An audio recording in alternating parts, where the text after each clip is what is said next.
dhabaan firan qabu jiru. Dhabaan hiriyyaan qabu. Jireenyuma biyya lafaa tokkasi. Nama talagumsa. Laftiyyuu namaaf halagaadha gaaficha. Guyyaan keessiif halagaadha. Ofii of abaarta.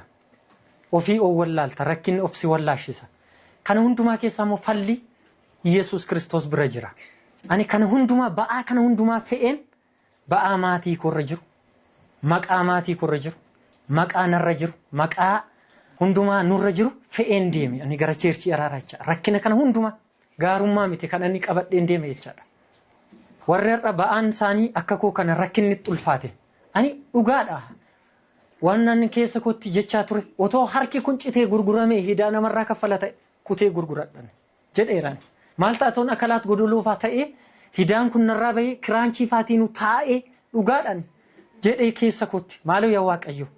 Ani akalaatuma godolollee na godhee hidaa kana narraa baasi nagaama akkumatti jiraadheen guyya tokko lama nan du'afaa jedha ture. Qobaaqo. Yeroon ta'u nan bu'a yeroon deemu nan bu'an. Sagalee gaafuma raajiin achi bahanii kadhatanii elaa hidaan kan sinirratti moo'e. Kan hidaan sinirratti mataarra sin ol ba'e.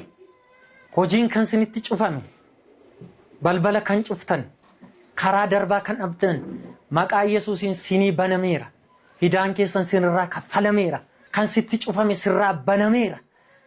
Jedhanii sagalee baasanii yeroo nuuf kadhatanii rifeensa mataa koo hanga miilla kuttanaan sararana jedha.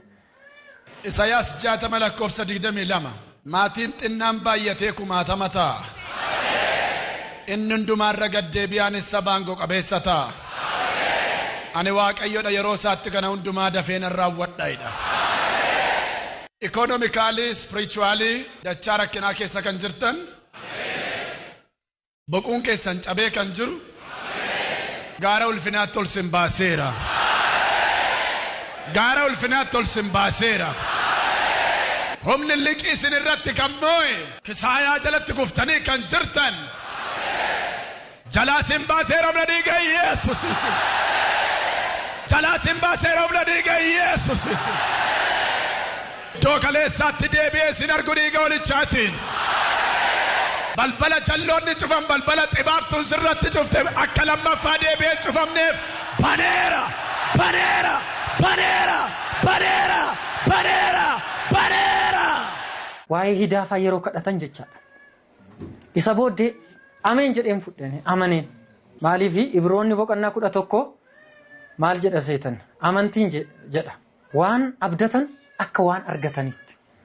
Waan hin lakkaa'amne jira jedhanii